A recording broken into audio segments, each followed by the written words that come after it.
Alright, it's time to pick on a viewer. Hi, Estelle. You asked a question, which is very reasonable. How do you add fibers to a nettle bowstring? Now, the two-ply reverse twisted. Now, some of you may immediately jump up. There's no difference in adding fibers to anything else.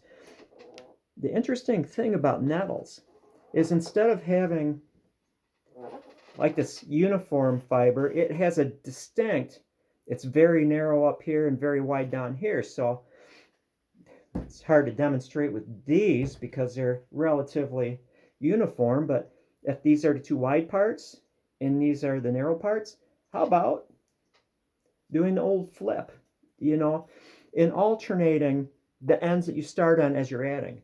But it's just basically a two-ply reverse twisted string. Now I'm going to do a plated loop for you. And you can see I unwound a piece of jute or something.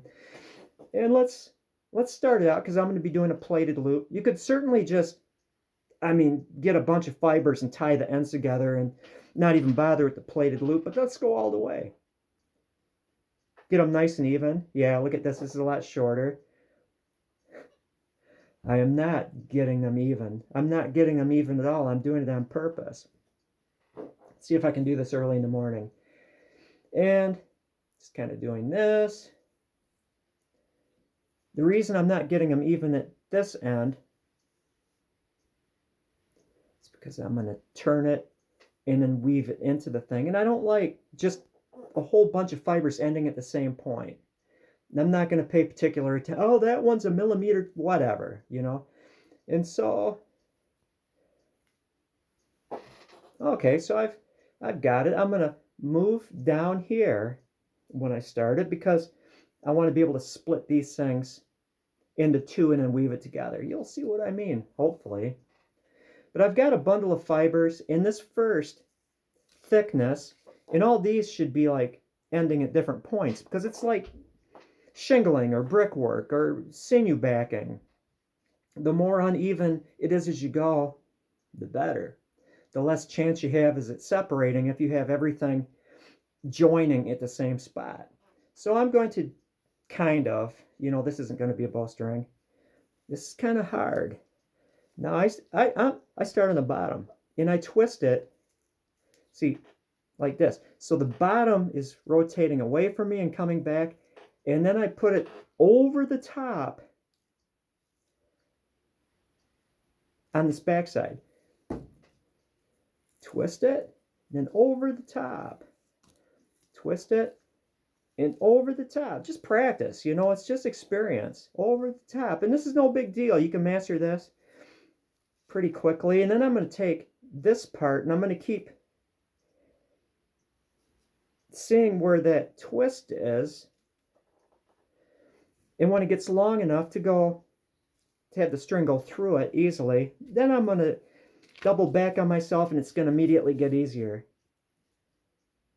A little bit more. And I'm bunch this up. And again, it's just practice. This isn't necessarily a lesson in the two-ply reverse twisted string. It's a lesson in adding fibers. Okay. Let's take string. Let's say that that's going to be a big enough loop for me to put my string through. I'm going to take that, and I'm going to take that. And it doesn't matter if they're coherent. And by that, I mean, like, the fibers that were on this end are all the fibers that are on this side.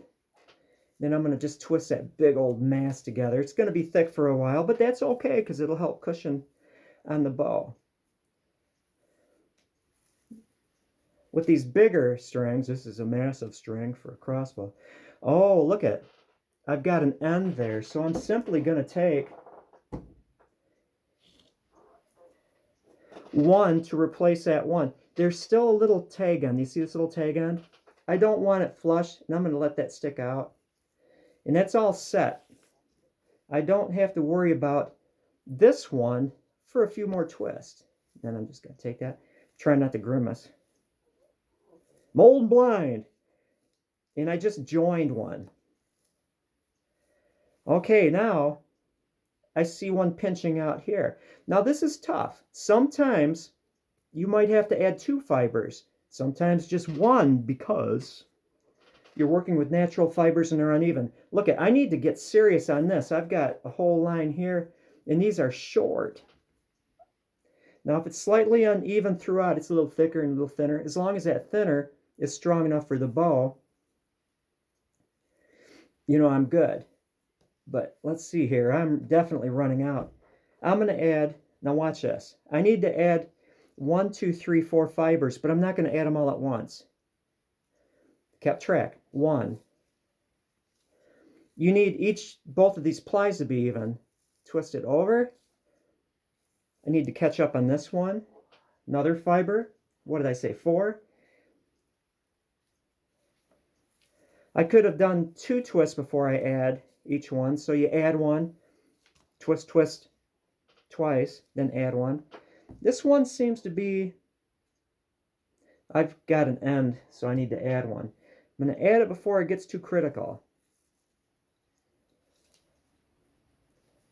And now this is the one that I needed to add 4 to, or 3, whatever, you know, it's going to be a little thick here for a couple twists, but then it'll even out. Now I'm good for a while. I just left the curve. I'm on the straight. I'm accelerating. Still good on this one. Need to add 1 here because look at it. I'm 3 twists away from running out. And I'm going to grab a thicker one. Overlapping it a bit. You know, I could say there's a rule. If you're within 3 twists of it ending, you probably waited too long. Uh-oh. I added 1. It's going to be bumpy. It's going to get a little thicker through here, but see, this side is a little thicker than this side, so I'm going to have to add. But now I should be good for a while. Because look at, I've got 2 long groupings of fibers. I've got one that pinches off about halfway down, but that's some twists away. The big thing is you want to make sure that each one of your plies, ply 1 and ply 2, are even. That's more important than maybe having it expand a little bit as it goes out and constrict a little bit, as long as that constriction isn't too thin. Some notes. I'm not, how tight do you twist it? You twist it so it's tight enough. If you twist it too tight, you reduce the strength of your string. It's like if you sit here and, I twisted it 50 times, and you don't want to do that. It's kind of a balance between, listen to me, it's kind of a balance between having it twisted enough so it stays together and not twisting it so much you're reducing the strength. Now, what about these things? If you trim it off too tight, it's going to slip in there and it's going to get to be kind of a problem. And so, you know, on a natural string, I typically don't trim. I like a fuzzy string, whatever, you know. If it's sinew, you can dip it into a thin hide glue mixture and then stretch it a little bit, and so it's glued, it's solid there.